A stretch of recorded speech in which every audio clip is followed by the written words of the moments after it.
অর্ণব তো পারত মধুমালতীর শুভ্র শাড়ির আঁচলের গিঁটে বাঁধা পড়তে।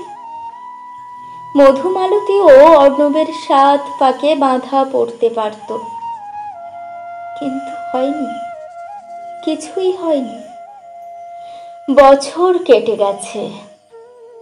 অর্ণব যখন অন্য কারো নামের লাল সিঁদুরে মিশে গেল, সাত পাকের মহানন্দে অশোক গাছের ছায়ায় দাঁড়িয়ে দীর্ঘ নিঃশ্বাসের বলি আউড়িয়ে মধুমালতী বলল, জানিস, ও পারত আমার হতে, কিন্তু কিন্তু আমি হতে দিলাম না। যদি অর্ণব আমার হয়ে যেত, সেই একটা দিনের সুখের পরে আমাদের কত না ভাঙাচোরা ভোরের, কত না মন খারাপের অভিমান জমত।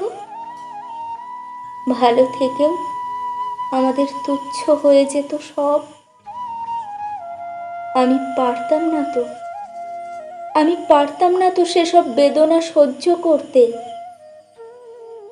পারতাম না এসব বিষণ্ণ বিকেল বুকের জমিনে চাপা দিয়ে দিনের পর দিন অভিনয়ের অভিপ্রায়ে বেঁচে থাকতে তার বুকে।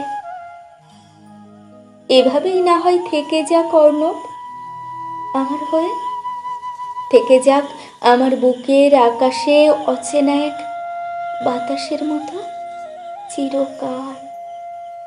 না পেয়েও যে হারানোর ভয়টা নেই আর আজ। এভাবে তো সে সারা জীবনের জন্য